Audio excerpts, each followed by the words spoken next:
a complete stranger just kind of giving you a smile for no reason across a room, not wanting anything from you, not needing anything from you, just simply acknowledging you and giving you that eye contact, that connection that fuels us. Welcome to Commune. We are on a mission to inspire, heal, and bring the world closer together. Okay, Serena Poon, such a treat to be with you here in Laurel Canyon on the Commune podcast. Thanks for coming. Thank you so much for having me. It's so magical here. So I feel like I'm nourished just being here. Such a beautiful energy. So thank you for having me. Yeah, thank you. So I'm excited to dive into all things longevity, and we'll jump in the river and see where it takes us. But this is the focus of a lot of conversations these days. Yeah. And longevity, it's a very nuanced concept, because some people are talking about essentially extending our lifespan, chronological years, orbits around the sun, etc. Other people are talking about expanding our health span. Yeah. So the number of years that we're thriving, both physically and cognitively. And then there's even other people talking about longevity escape velocity, where essentially our life expectancy is outpacing our aging, and we can live, quote unquote, forever, unless, of course, we get hit by a bus or something. But this idea of amortality, not immortality. So I'm wondering, kind of, where do you land within the world of longevity? How do you think about it? And thank you for asking. It's interesting because I think that, as you say, there's so many different definitions, and part of my mission and part of the education that I put out there is really about changing those definitions, changing the paradigm about aging and lifespan and longevity. Like, what is that really? And how I viewed it for a very long time now, not just in the now, is it's really about your quality of life for as long as you choose to live. And that may look like 80 years for some people. It may look like 100. It may look like 150. But it's really about giving you that choice, that option to live as long as you like, and live it well. So it's really staying healthy, staying vibrant, staying vital, and being able to do the things that you're able to do at sort of the height of your life, whether that's 40, 50, 30, 60. I mean, for every person it's different, and being able to live that way until you're ready to go. And so it sounds a little bit, obscure, but it's not, because that's really what we all want, Yeah. And fewer and fewer of us are achieving that, and at least in the Western world. I mean, as you know well, there's been this incredible expansion of life expectancy from like 1900 to 2000, for example. So from about 48 years old in 1900. And of course, that was skewed slightly by the prevalence of infectious diseases that killed people when they were younger and brought that average down. But still, there was significant life expectancy increases from 1900 to 2000. So from 48 to the high 70s. Now we've seen that number actually come down a little bit in the last few years, even pre-COVID, largely due to, the prevalence of chronic disease. But even with that increase in life expectancy, what we're also seeing is this increase in, I would say, this period of life where you're suffering with multiple comorbidities, right? And that period can be 16, 17, 18 years old or long, I should say, for a lot of people who are going, in the golden years of their life, really enduring a tremendous amount of suffering. So one of my questions around kind of the longevity movement is, it definitely is very exciting for a lot of people, but how do we democratize that? How do we make it as accessible as possible to this kind of majority of people that are really limping through the last 16, 17 years of their life? Yeah, no, that's a great question, and so important. And I'd like to address the population from when we are young all the way to those years. Those last 16 to 20 years for some people, so they may be in their 60 to their 80s, and beyond. What's amazing is that there's so much science now to back lifestyle choices that are absolutely accessible to everyone and anyone on the planet. So much of what we can do to activate our longevity pathways, those genes, are things that it's not just in the US. We can do it anywhere. It can be caloric restriction. There's so much talk about intermittent fasting. That's actually going to save you money to do those, to exercise those lifestyle choices. And when it comes to things that we talk about a lot, whether it's heat therapy or cold therapy, if you're near a body of water, it's free to jump in. If you are able to have a hot or cold shower, it's really simple to turn the dial one way or the other and stand there for a few minutes to activate, to activate those pathways in our body. And that doesn't really cost a lot. So I really think that the best way to really democratize, as you say, is education. It's letting people know that it's not as hard as you think it is, and it's totally accessible to you. There's also how we breathe. At that, and I'm so happy to see this becoming more mainstream, is the power of our breath. We breathe and we don't really think about it because we do it to exist.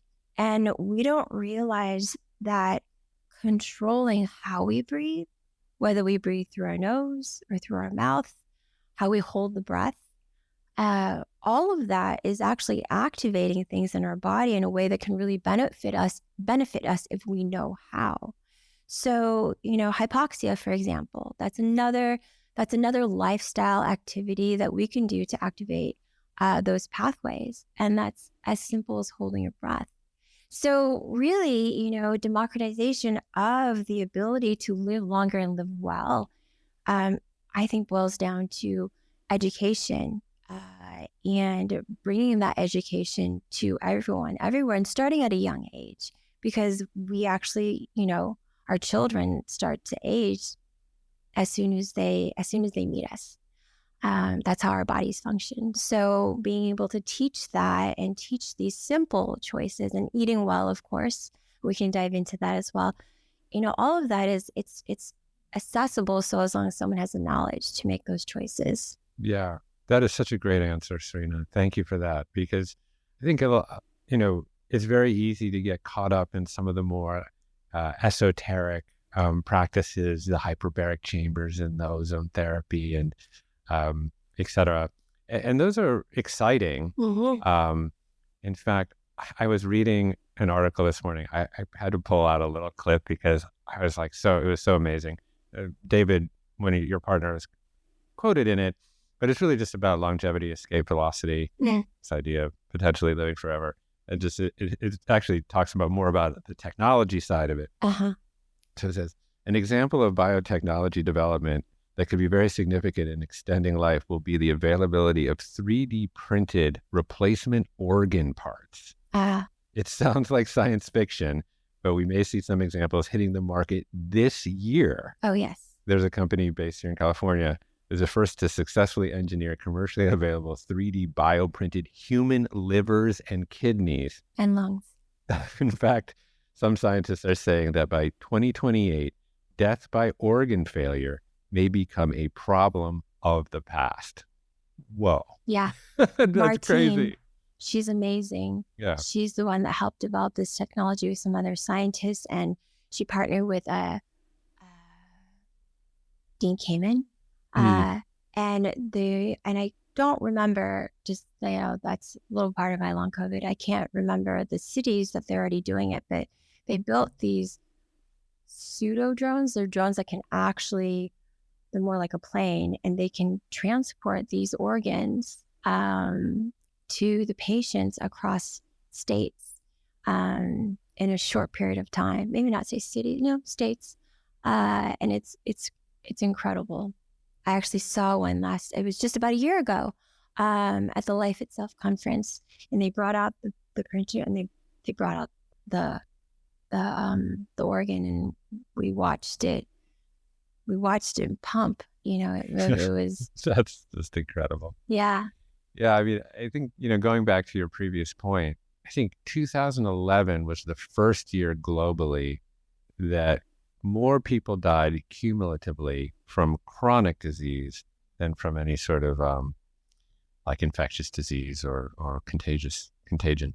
And essentially, we're choosing the way we die now. Oh. I mean, not with a tremendous amount of insight or thoughtfulness, but as you say, so many of these chronic conditions, so heart disease being number one, stroke being number three, which more or less the same condition as heart disease, and cancer, neurodegenerative diseases, Alzheimer's, etc.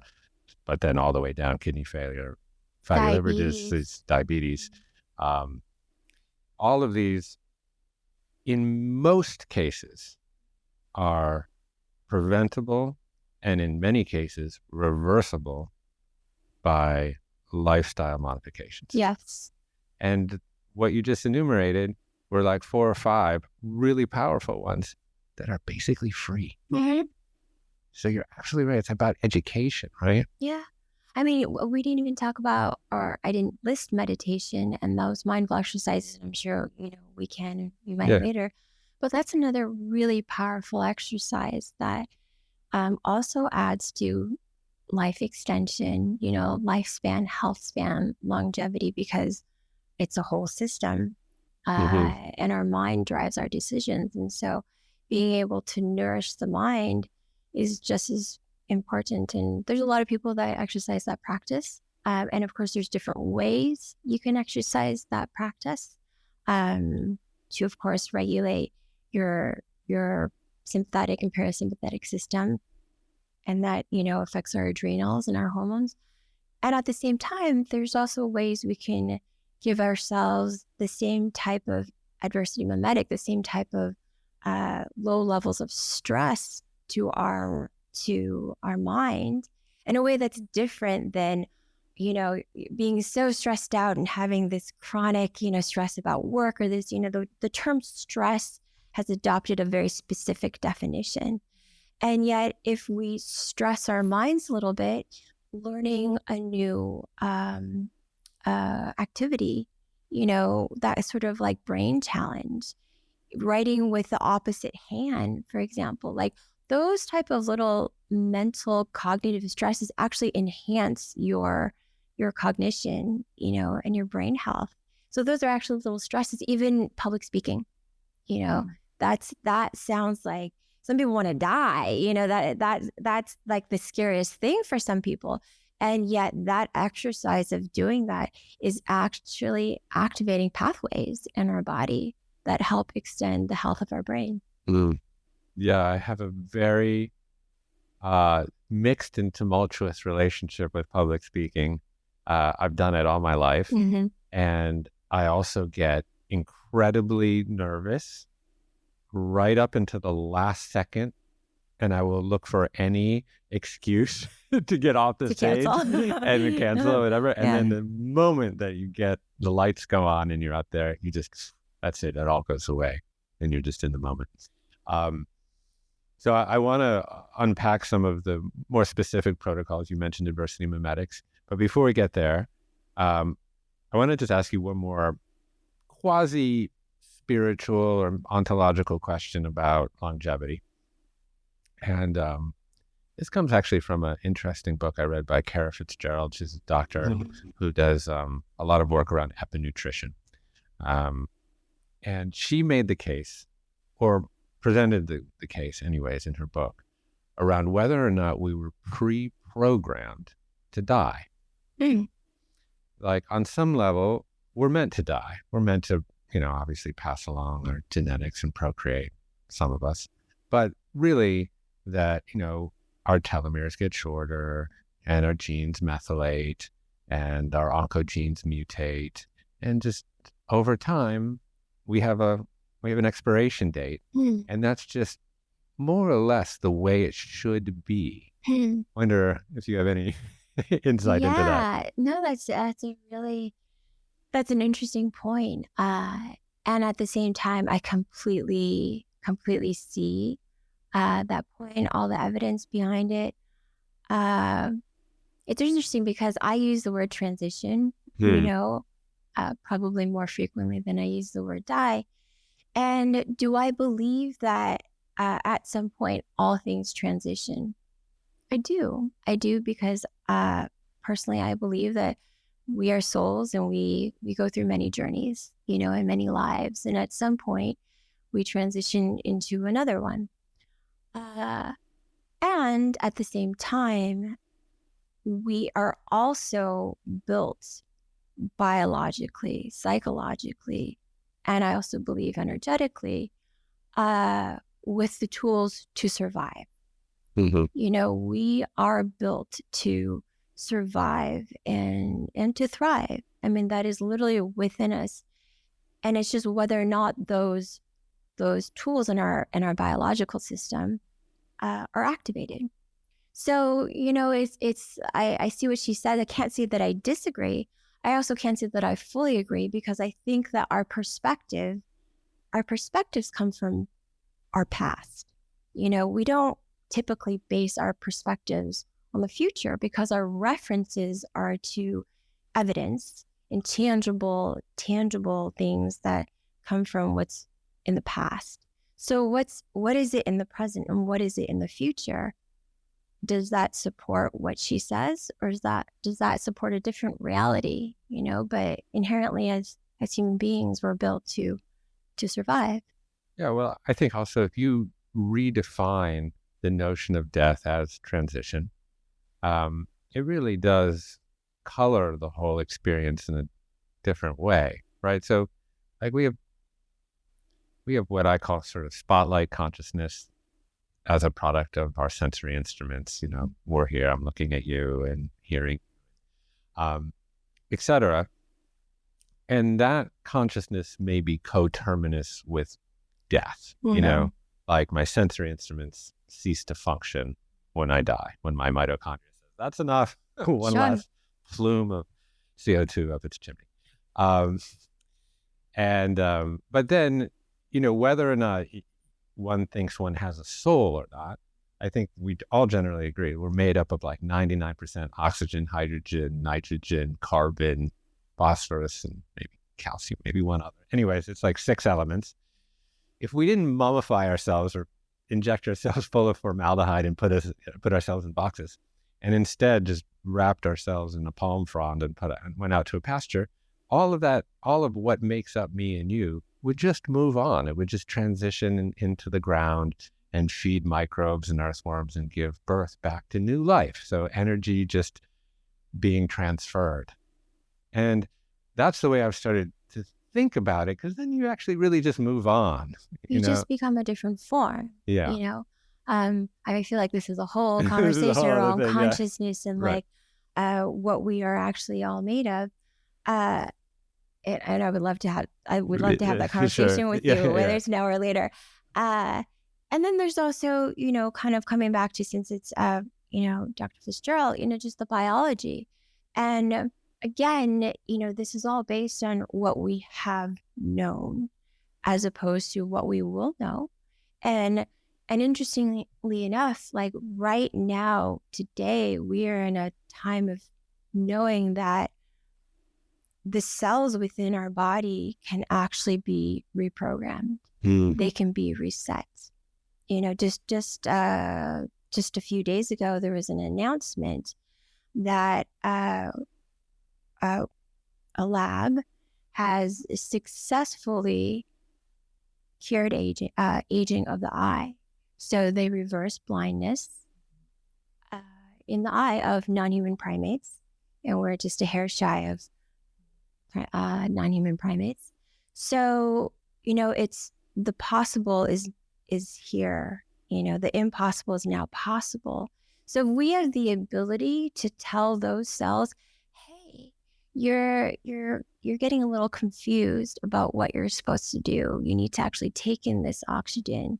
You actually need to be working on this organ, because over time the cells get confused and they start doing things that maybe they weren't programmed to do initially, and you just sort of reprogram them, or you hit that reset button, and then the cells go back to doing what they started off with, they were born to do.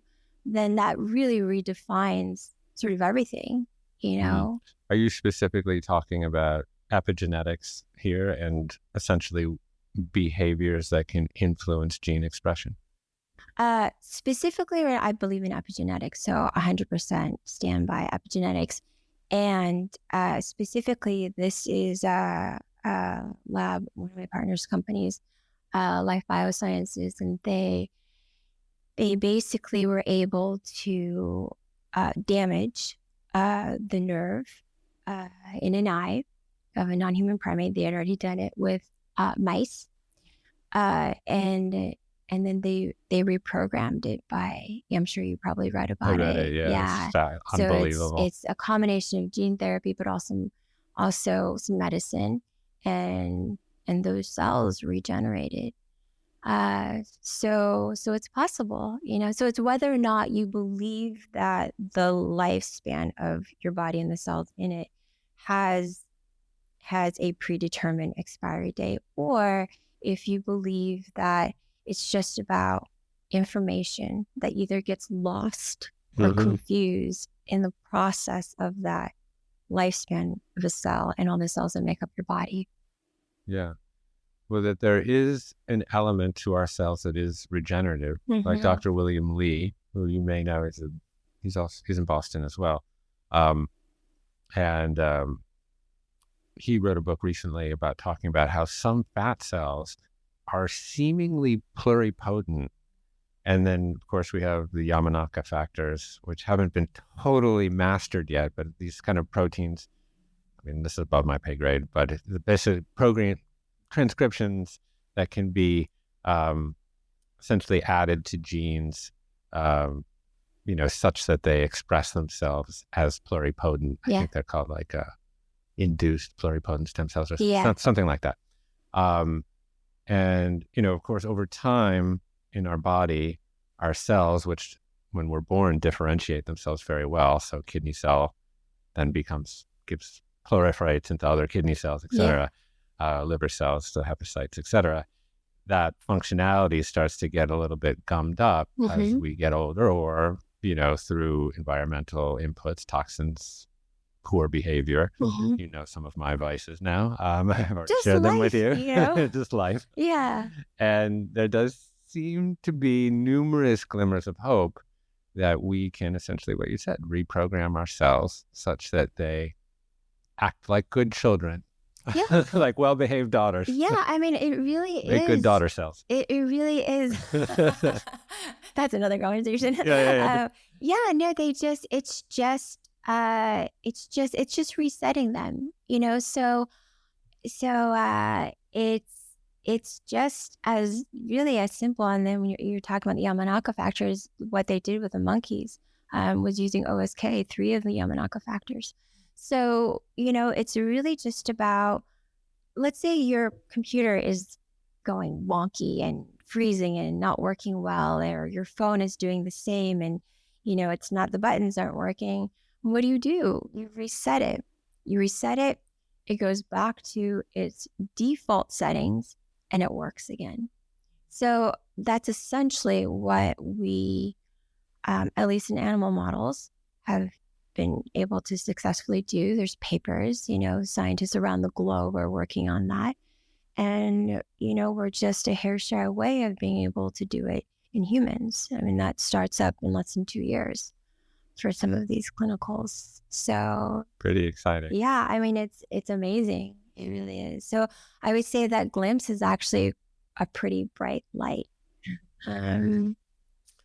Okay, so these are some of the things on the frontier of science, right? Let's walk backwards just for a moment into these adversity mimetics, you brought up that term, so I'd love for you to define what that term means. And really the adversity mimetics that I call old and true. Mm. So the ones that we keep discovering, quote unquote, that happen to be 4,000 years old or something. So what are adversity mimetics, and why are they helpful? So basically, we talked about longevity pathways, right? And adversity mimetics are ways that we almost sort of trick our bodies to thinking that we are in a survival situation. There is an enemy, it's an adversity type of stress as opposed to chronic stress, which I really want to continue to really differentiate. And that activates these pathways, these genes in our body, activates Xenohormesis, which helps our body create these longevity genes. So a mimetic would be some of the things we've already talked about.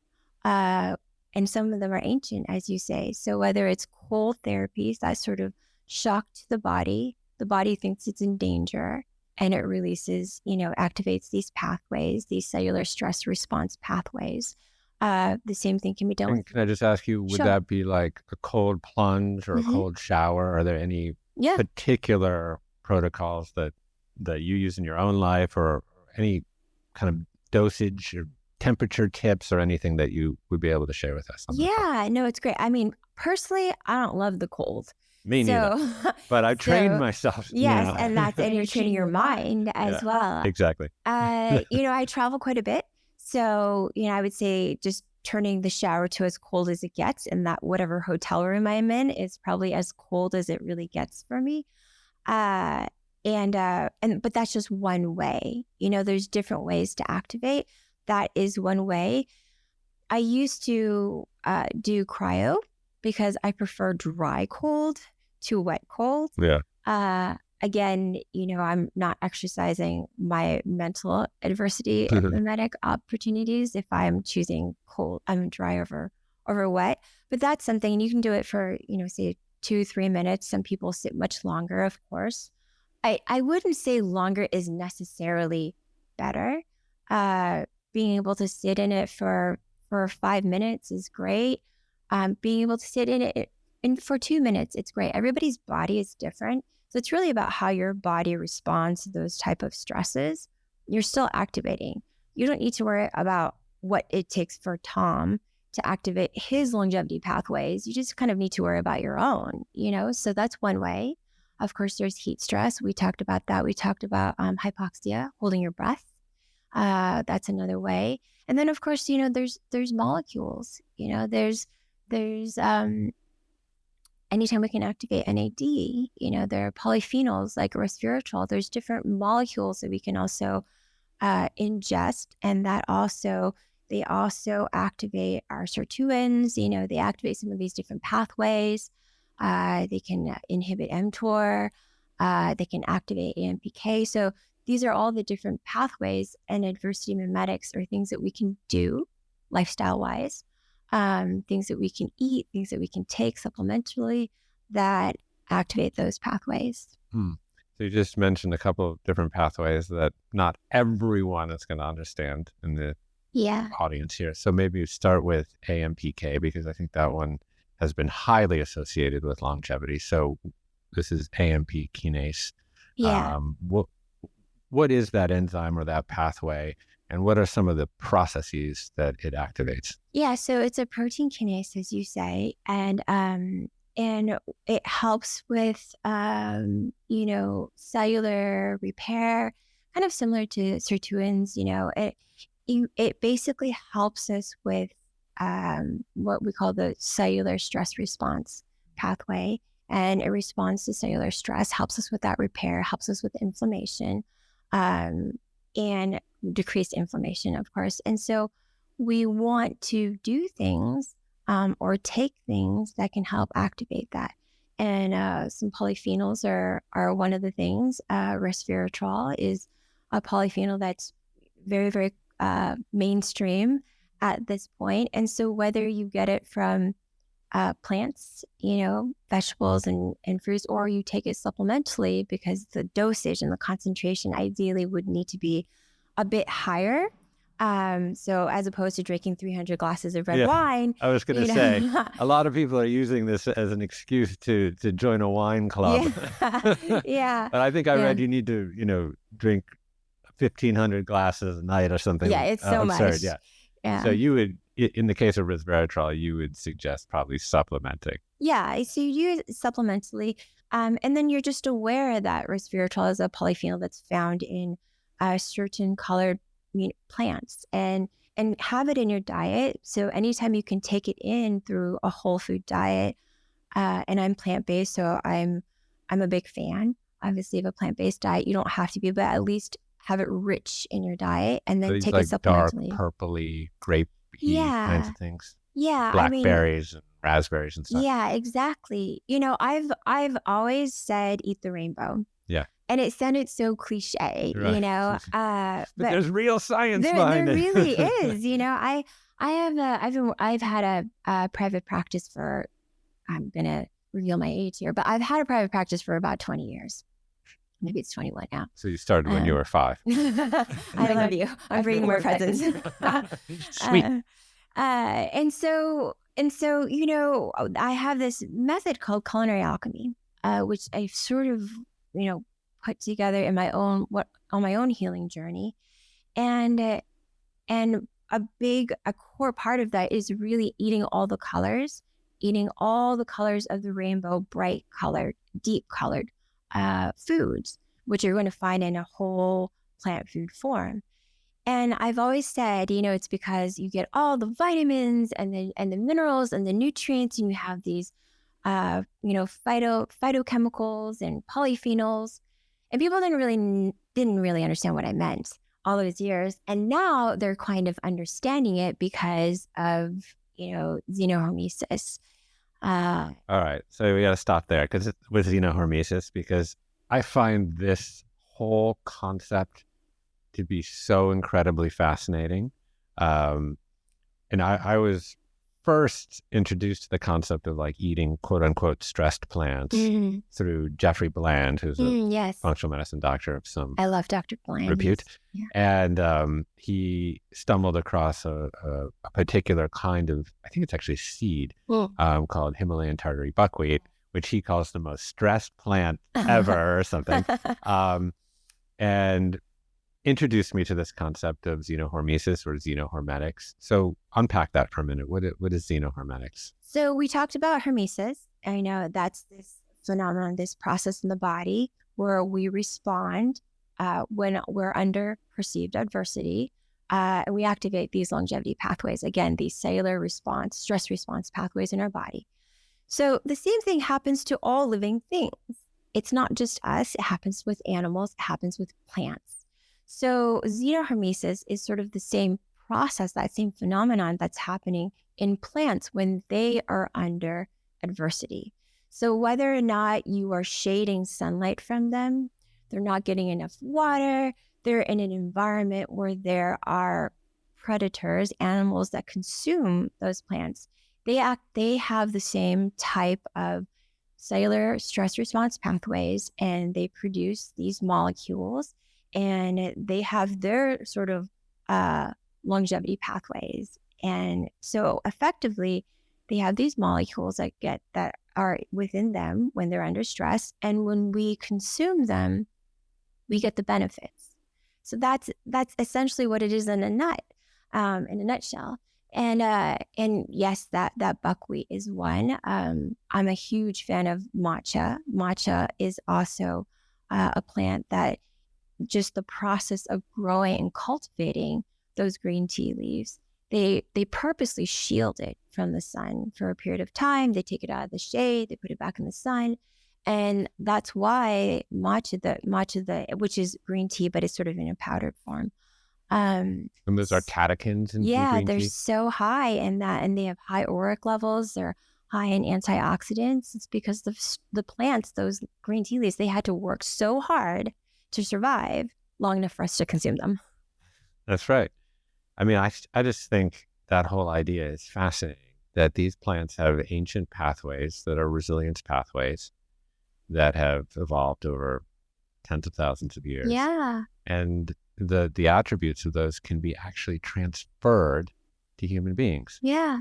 In fact, I've read that the vintners or people who make wine, I don't know if that's what they call them, vintners maybe, they purposefully stress their grapes, just how you talked about matcha.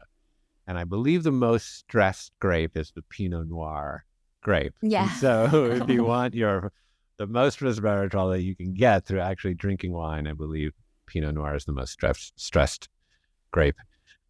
Piece of trivia there. But just the overall concept, I think, is fascinating. And then, of course, we can apply that to ourselves, this whole notion of eustress or good stress. Yeah. What are, obviously the famous Nietzsche quote, what doesn't kill me makes me stronger, right? Yeah. That's obviously got to be taken, thoughtfully, because, too cold and you get a hypothermia and you could die, right? And hyperthermia too. So it's really finding that area where you can self-impose deliberate stress to then turn on these pathways that confer health and longevity. It's amazing. Absolutely. And I think what's really key to remember, especially for the overachievers out there, that it's about low to moderate levels of this type of good stress, this perceived adversity. It's not about, high levels of intense stress. It's actually low to moderate levels. And you don't want it to be chronic, which is why it's great to go cold plunge once a day, and you can do it every day. But you're not plunging for 7 hours a day, every single day. Yeah, that's a great point. I think there's a doctor, she's Danish or Dutch, I should get that straight, but her name is Susanna Soberg. She does a lot of research on cold therapy. It seems to be like highly subjective. Like you can actually get the benefits from cold water, even up to like 60 degrees. And that's not that cold. No. But for some people, it does feel very cold. And maybe that's where you start, where it's just like 10 seconds under the shower of 60 degrees, and you ease your way in. And there's obviously, as you already referred to quite eloquently, there's a psychological component to that, because you build your mental resilience to kind of like get over that place of like, I can't do it, and then you move to that next place. But obviously there's so many other knock-on physiological impacts. I mean, I was reading, I think one of her papers where, deliberate cold therapy, if done, 4 times a week or something, upregulates the release of dopamine like over time. Oh, yes. Not even just in the moment. Yeah, it's an overtime thing. It's amazing. Well, and, and thank you for bringing that up. I wanted to also add to, it's hard to give someone sort of the recipe for their success without knowing everything about their body. Yeah. And I would really encourage anyone listening, is like, you really can take sovereignty of yourself by knowing yourself, because no one's going to know yourself. No one's going to know you as well as you know yourself, even if you're bringing that data to a practitioner. So someone who weighs 100 pounds and has 14% body fat is going to get their body temperature is likely going to drop much faster than someone who is 6'5" and 212 pounds. And then the amount of, the fat to muscle ratio, just all of that is somewhat relevant to what a person's practice is. So I just sort of like encourage people to keep that in mind as well, because again, what Tom or George or Mary is doing in the cold bath may not be what you need to do, because their body type may be different. And that's just a good reminder. And that's just for cold therapy. Of course, it applies to everything. Same with hypoxia, the same with just every other type of, adversity type of practice. Yeah, I think that's so important, that this notion of bioindividuality. Yeah. I mean, as a culture, we tend to kind of treat symptoms with big swaths, like everyone take a statin, everyone take an SSRI, et cetera. And of course, that doesn't take into account the personal story, or whether that's a psychological or physiological story of that individual. And yeah, like you say, someone who's 100 pounds is going to have like a core body temperature is going to be much more highly influenceable through external inputs. So we talk a lot about kind of physical good stress. There's another element of, it's funny, it's not really like stress exactly, but what I think it is, it's more realigning ourselves with our adaptive mechanisms. That's really what these things are. Yes. We kind of now categorize them as adversity, mimetics, et cetera. But I was like reading yesterday, I believe, there's the Surgeon General, Vivek Murthy. He was the Surgeon General for Obama. I think he is again for Biden. I can't remember, but he became sort of an expert on loneliness.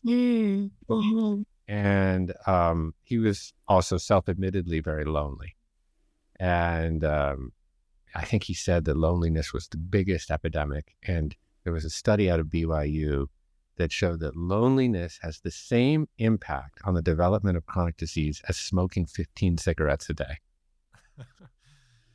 So to play this out, I think there is also, we go to the gym and like lift weights for hypertrophy or do high intensity training as an adversity mimetic. But what about social fitness? Yes. I'm so glad you brought that up. Thank you. It's definitely something, if we're talking about some of the most significant cofactors when it comes to, longevity as an extension of health. There's alcohol, there's smoking, there is whether or not you have movement, and there is community. It's such, and I'm so glad you brought it up because we don't talk about it enough. There's still some sense of shame, I think, for people to admit that they might be lonely, or need a hug, or they might be going through a challenging time that they can't even define. And I think that's one of the reasons why people don't necessarily speak out more, because maybe they don't even know or understand why they're feeling that way. And community, that sense of community, connection, human connection, that's equally important to nutrition, to movement, to exercise, to these adversity therapies and techniques and lifestyle choices that we make. Obviously I'm sort of an energy person. So that's something that I believe that community, and that it's really about human connection. It's really about being in a place where you feel another person, another soul's energy, and feeling resonant to that. So whether that's in a relationship, in a partnership, or with your own family or with chosen family, or just in a community of other people, one or many, it can be in person or online. It's a connection. It's like a frequency. And being able to be in resonance with whether it's one or many is supportive and healthy, not just for our body, but also for our mind. Yeah, I read an astounding statistic that said, irrespective of whether you're single or not, 58% of Americans eat every meal alone. Is this post-COVID or pre-COVID? This is like now. Yeah. I mean, relatively recent. I think it was 2022. It's the Loneliness Project. I'm not sure exactly where I got the source, but it was like how heartbreaking. Yeah, it's. And when you, and there's a difference between solitude and loneliness, so we could pull that apart. But when you're lonely, you more readily perceive threat. Yeah. And so, of course, that like thrusts us into our sympathetic nervous system, chronic cortisol secretion, raise blood sugar level, all the things, right? So decreases the immune system, ruins the gut, all the downstream impacts of essentially stress. And I've been actually, maybe you can help me think this through, because I was trying to think of like an adversity mimetic for social fitness, like essentially something that you make yourself do that makes you feel somewhat uncomfortable, but pushes you into a place of connection with other people. I suppose that could be philanthropy or charity or, going and, working and volunteering. But I wonder if there's anything else that comes to mind. Yeah, that's a great question. And interestingly, it came up, I can't remember what event I was at, something sort of similar. It was about loneliness. It was about not having friends in a new place and how to build. And, social media has its pros and cons, of course, but the biggest pro, and like, I think how it all started, was the ability to connect with others in an unseen way at first, if you're shy, just to even go and see what are people talking about who have the same interests that I do. And it may sound silly, but like joining a space, whether it's a group, I don't even know if the chat room still exists. Maybe I'm dating myself again, but a group online it would be helpful if you're someone that it might be a little bit more introverted. But I would say that is an excellent community sort of adversity mimetic, but it also really, again, stretches and challenges your mind in a positive way. If you were to really challenge yourself to go eat by yourself, and this was one of my greatest fears for a long, long time. It was crazy. I didn't want to be in a public place and sit at a table alone and eat by myself. And now I can't even remember what that feeling is like. It's so long ago, but I would rather like not eat, and this now is you're like, please give me a little solitude. Now I'm just like, I just need 10 minutes to myself. Yeah. But just challenging yourself in that way, depending on what is your comfort zone, just going outside of your comfort zone a little bit. So I don't know if people know this, but I'm actually kind of an introvert. I call myself an ambivert, where I can go out and do, and I do it all the time, particularly for work. And I'm out in the public and can be in small groups or massive groups. And at the same time, if you were to ask me what my preference is, I would say, be at home, chill, cup of tea with your dog, with my dog. And I'm happy, and that's where I nourish and reset, and I definitely need that, especially when I'm out in the public. So what was interesting was several years ago, I had some friends who had gone to Date with Destiny, and it's an event that's put on by Tony Robbins, and he does it once a year in December. And I had several friends, some of my best friends now actually. And they had gone, and everyone that had gone to that had said they had the most life-changing experience. And they described it and, helped their marriage. And I thought, what is this? This sounds, okay, I want to do this. But it only happens once a year in December. So in March, Tony Robbins had an event here in LA called the UPW, Unleash the Power Within. And I'd never gone to anything. I at that time, and Tony and Sage, they're dear friends. Now we're a chosen family. Like, they're my mentors, teachers, and just dear friends. At the time, Tony Robbins was just a name, and it sounded a little bit, I don't know. Exactly, right? So It just sounded a little bit like, okay. Yeah. Whatever. And I thought, okay, but if I can't go to that, and everyone says you need to go to this event first before you go to that one, so you have some basics. I said, okay, I'm going to go. And I heard it was thousands of people, and I sort of panicked. And then the number got bigger, so it was 4,000 people. Then it was no, it's like 8,000. Someone else says no, it's 10.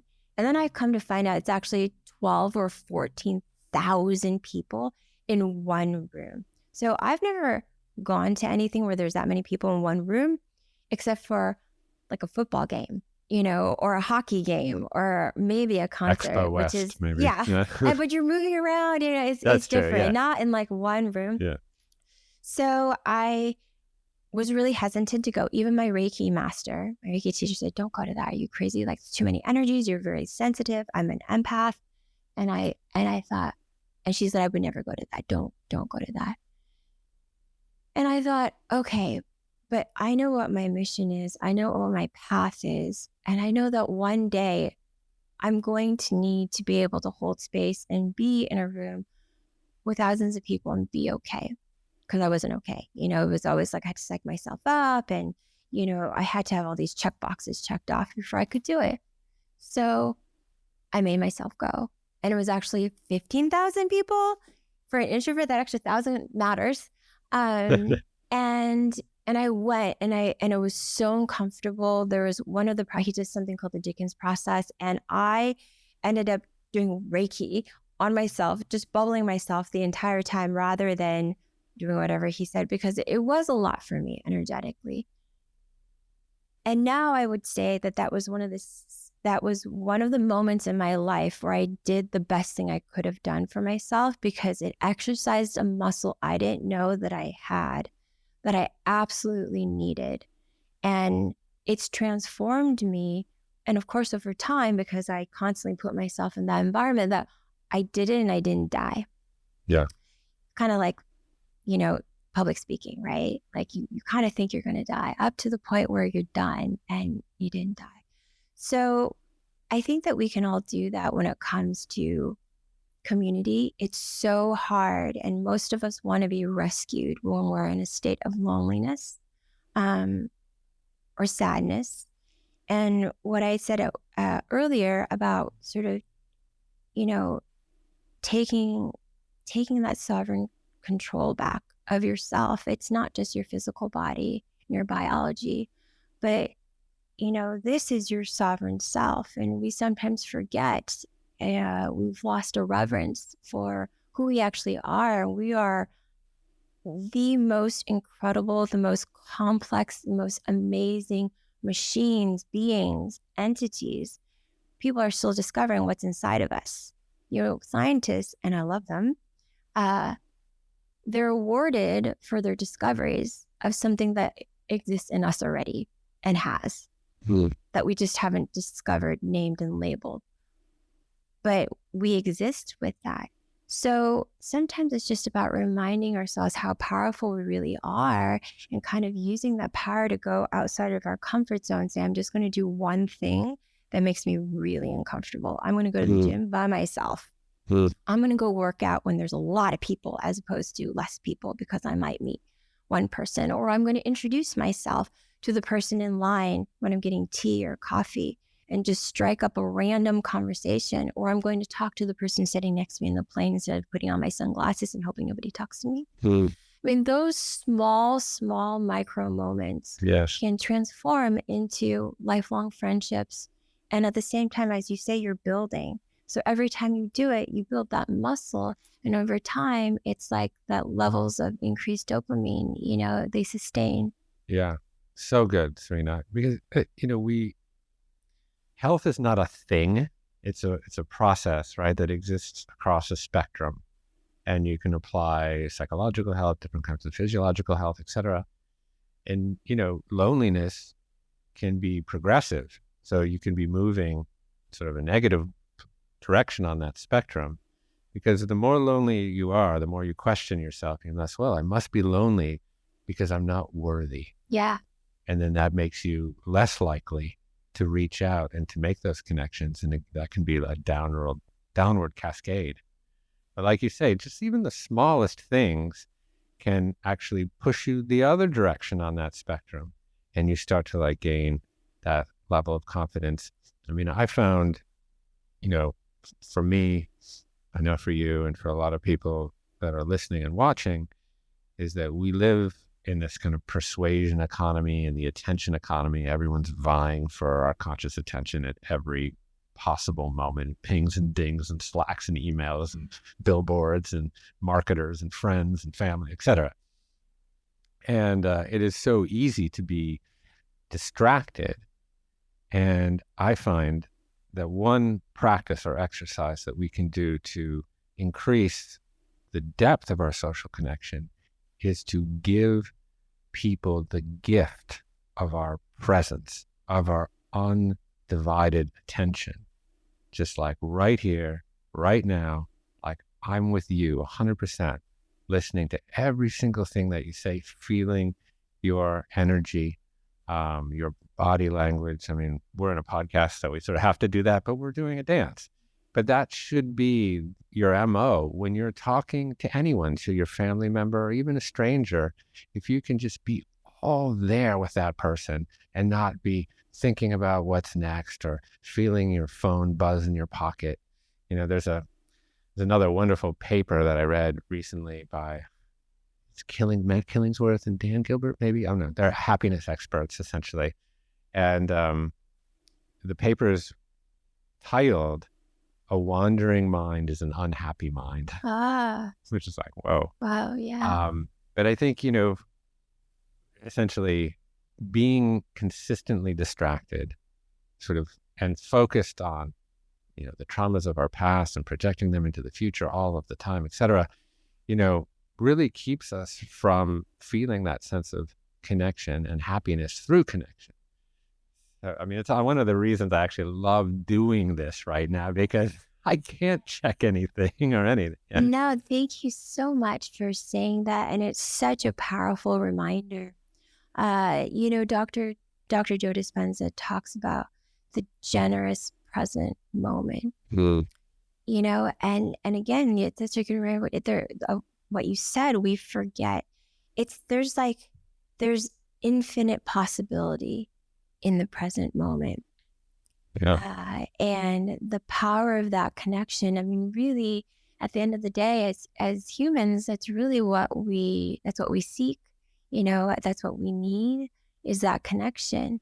And that's why a complete stranger just kind of giving you a smile for no reason, you know, across a room, not wanting anything from you, not needing anything from you, just simply acknowledging you and giving you that eye contact, that connection that fuels us. So thank you for that reminder. It's so powerful and it transcends everything. You know, that's why we can communicate without words with people who are from other countries, who speak only other languages. What we're actually seeking is a way to connect and communicate. And so just being present with someone does that. So yeah, and we have no choice. I mean, we are confined to the ever now. It's never been any other time except now. Even every experience of the past is happening in this everlasting now. So in a way, the present creates the past and the past doesn't create the present, but it's a paradox of sorts. All right. So you're doing so many amazing things in the world. I want to just take some time to hover over your work because it's multifarious. So I know that you have a new project, relatively new, with the Australian biologist, Harvard-based David Sinclair. Yes. I don't know how much you can talk about it, but we have a company we co-founded. It's called Fully Aligned Co. And we, you know, it's very education focused through content and media. So whether that's through books, podcasts, speaking, just the content that we put out there, different forms and platforms of media and content distribution. That's a big vertical in it, because as I said, education, you know, I truly believe is sort of the foundation for everyone. And then of course, you know, we've got some services and we advise individuals and companies sort of across the globe, and products, you know, so we're working on different types of products and that's our company. We've been traveling now for several months, just literally back to back to back, city to city. Yeah, expand on that a little bit more, because I know that you've gone to Abu Dhabi at least once, maybe a couple of times. I think you're headed back. You know, we tend to associate longevity and some of these advancements in medical science and innovation very much like with Silicon Valley and California, and then obviously some university labs like David's lab at Harvard or Andrew Huberman's lab in Stanford, et cetera. But this is a global deal, right? I mean, so what's happening when you go to some of these far-flung places? Yeah, it's and I'll be to be completely honest with you, I had no idea that the interest in what we do, in the extension of life in a healthy way, in longevity, in reprogramming, in age reversal, it's literally a global it's a global interest, and people are excited everywhere. So and we're in India, and it's just, this is what everyone is hungry for in terms of information. People just want to learn. They want to know what's next, and they want to know what they can do right now, which is a lot of what we talked about today. How to eat, what to do, how to live. And that's from, obviously China. They've been working on, so many scientists that are working on clinicals and projects that are about longevity. Obviously, Yamanaka's in Kyoto in Japan. So, it's just until you're there, you just don't realize that they are just as excited about it as we are. And some of these countries have started projects and, organizations, institutions, funds to really support the continued research and education around longevity, aging, regenerative biology and medicine. And so, in the UAE is one of the countries, India, of course, we just have colleagues that are sort of all over the planet, and all, of course, interested in the same things. And so, and in the UK as well. I mean, it's everywhere, and people are just as excited, and it seems to have been more explosive in the past maybe 6 months or so, 6 months, 6 to 8, I don't know, a year. But it's here, it's now.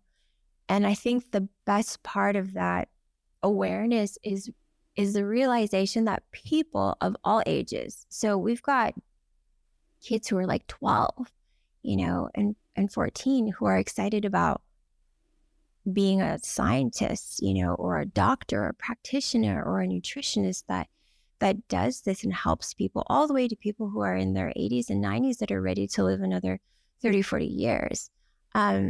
What's so exciting is that people are just so hungry to learn, and that they are aware that they can do something today that will effectively change their life over time. So as long as they keep doing it. Yeah. Well, my daughter's 15. She's going to neuroscience camp this summer at Columbia Amazing. University. She knows what she wants to do. So it's very, she's very excited about it.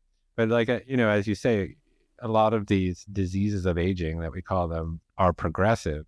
So they don't just show up one day. In fact, a disease, again, is not a thing. It's not a product. It's a process, and you can be moving kind of towards it or away from it. But, the symptoms don't necessarily flare up in stark relief when you're 25 years old, but you might be setting yourself up at that juncture for insulin resistance or something like that. And that can start this this kind of progressive path towards, high glucose levels that then can turn into inflammation, that can turn into greater excessive adiposity, et cetera, all these things that then all of a sudden you're 45 or 50 or 60 and something bad happens, or you get a diagnosis. But that's been going on, for some time. So it's really never too early to think about it. So that's what I tell my kids. They're like, Dad, I don't have to worry about this for some time. I'm like, no. I mean, they're pretty young, but still, like for people that are 25 or 30 or 35, what they're doing now is, they're on the spectrum, and they're either moving towards wholeness, which is the process of healing, or moving towards disease, the process of ailing. So they can, like you say, make those decisions. And it is amazing how quickly nature, when unimpeded, tries to heal itself. Like I told you before we started recording that I was pre-diabetic a year and a half ago. Yeah. And I started to wear a CGM. And I've talked about this on the podcast before, but within 2 to 3 months, I had taken my fasting glucose levels from 125 milligrams per deciliter to 85. Yeah. Like, it's amazing what you can do. Yeah. Yep. And my whole energy levels went up. I started sleeping well, all these things. And it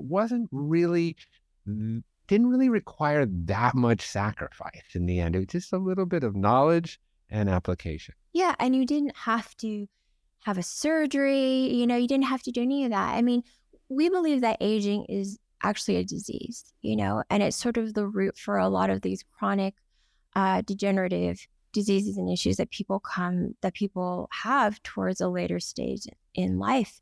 And as you see, all these things are preventable. I mean, I've had clients from, who've had cancer that we were able to bring into a place of remission without having to do more allopathic treatments. And not to say that there isn't a place for them. Of course there is. But there are so many options, and that's for something that's considered terminal. And we can still apply lifestyle, diet, supplements. There's so many tools that we literally have in our pockets in front of us that we just have to apply. So, knowledge is powerful. Knowing your data is powerful. I always talk about how you want to take measurement, do tests, know what's going on inside your body. And it's really the execution application of what to do with that knowledge that's the most powerful tool. So you can know that it's, that you have diabetes or you're pre-diabetic, but it's what you do with that, and the fact that you applied the knowledge and what you needed to do, and now you're healthy and vibrant and your numbers are in the right place. And so I think that's sort of the biggest reminder, and that we can, again, like we just sort of take sovereignty of our bodies and just help it out. Yeah. I'm glad that you brought up supplementation, because you brought me the most marvelous gift pack, which I'm very, very grateful for, and I will apply it assiduously. But you have a supplement line. I mean, I'm not sure that's the way that you frame it exactly, but there's a lot of nutrient deficiency that exists out there, and I wonder if there was deficiencies kind of at large in society that informed what you wanted to create and make, or were you making specifically for longevity? And what are some of those key supplements that you would recommend around longevity? Well, I've always kind of said longevity. I feel like it's sort of the product of living well, sort of from the start, and taking care of yourself. And the supplements, and thank you for asking about them. The supplements, they're just tools. They're tools. I have other tools. I have candles and sprays and crystals, and they're all sort of tools for different parts of you that make up the whole of you. So for the supplements, we've got supplements that sort of address your gut health, your adrenal health, to help balance your stress and help with your sleep. So I'd say the most popular few are the ones that really support your energy and your adrenals. Energize and metabolize, I mentioned to you earlier. Yeah, I think we have. Yeah, it's great. Yeah, we have it right here, just handy. But yeah, but I mean, I really love this and one. I love the glass jar. Thank you for doing that. Well, it's got to be glass, and it's got to be tinted. And there's a reason for all parts of the package, and why we packaged it this way, why we chose the amber glass. And it's just something that really helps support your body. And most of us are kind of on the go all the time. And so it also helps with healthy blood glucose levels and insulin and blood sugar. And then, when you take that with anyone over 30 or 40, taking it with love your adrenals. And we name them that way because it's really about loving yourself. So, we have love your adrenals, love my brain, love my gut. It's part of the brand, but it's also part of what you're doing when you're using tools that nourish yourself. And it's also why we created the app as well. It's the same reason. It's just, here are tools, here are things that you can do to help take care of you, and to help you kind of be your best self, which leads you to a long, healthy life. Yeah. Yeah. The adrenal dysfunction for me was key. Actually just interviewed a woman named Isabella Wentz. She's has a new book very focused on adrenal health. Yeah. And one of the interesting things there was, obviously, we associate high cortisol levels with a lot of stress. So, something stressful happens, we perceive threat. It's generally not on the Serengeti anymore. It's generally on the Facebook or something. And then, there's this HPA axis, which is kind of a primary endocrine axis that has sort of a domino effect and keeps sending signals down to these little glands here, but your kidneys, or these adrenals that generally make these steroid hormones like cortisol. And we generally associate chronic high cortisol with a lot of stress. But one thing that I learned recently is that over time, there's actually an inverse curve with cortisol. So if you're stressed for a while, experiencing chronic stress, your cortisol level is going to go up and you're going to feel, that hypermanic-y kind of cortisol feeling. But over time, chronic stress will actually lead to this inverse curve where your adrenals actually stop producing properly and you'll get chronically low cortisol levels. And that can, feed this feeling of fatigue and brain fog, because it's those steroid hormones that are responsible for a certain amount of alertness. And that's why you get a normal curve up in the morning of cortisol, and that's totally normal, and you want that. So I thought it was really fascinating. So I'm so glad that you have a product that addresses this, because I think this is a problem that's rampant. Yeah. And a lot of doctors don't really diagnose it. So yeah, it's interesting because there has been, I would say there's been some criticism, about even using the term adrenal fatigue, or even using adaptogens to sort of help our bodies adapt to a stressful environment inside of ourselves to balance out our adrenals and our nervous system. And I think it's so important. We actually launched those particular products in Love My Calm, something that also helps a lot with stress right before the holidays, because that just seems to be a time of the year that is everyone's stress levels go up a little bit. And anything that we can do, and I say we a lot because it's not just me, it's my whole team. Anything that we can do to help provide tools to help support someone on their journey is something that that's part of our mission. And so, yes, anything that you can do to help support your adrenals, your body's stress response, your nervous system, it is a whole system benefit. Yeah. Well, we're in Hollywood. Sometimes they say, people are triple threats. They're a singer, a dancer, and an actor. You're like a, quintuple threat or something like that. You're addressing so many different areas. I mean, you're a Reiki Master. You're a nutritionist. You're a chef. We didn't even talk about that. That's celebrated chef.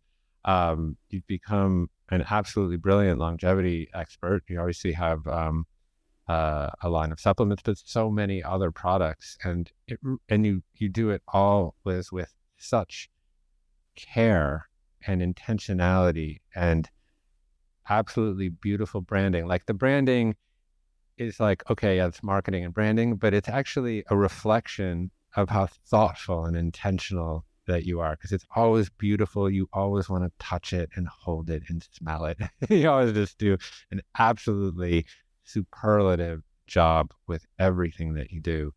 So I'm very grateful to call you a friend and to be in receipt of your knowledge and wisdom. Well, there's more coming. I just realized, I don't think he's gotten a candle or a spray. They're pretty magical, so I'll make sure we send some up here too.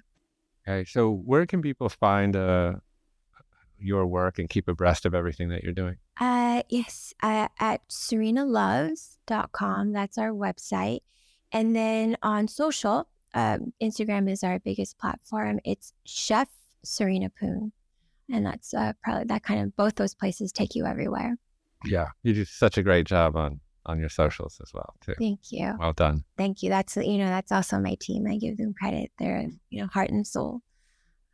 Yeah, well, you're using it for true educational purposes, and thankfully stay away from the hyperbole and the sensationalism, which is so easy to do on social. So thank you for that, and well done. And hopefully we can come back and talk about consciousness. Yes. I would love that. All right. But thank you so much. All right. To be continued. Thank you, Serena.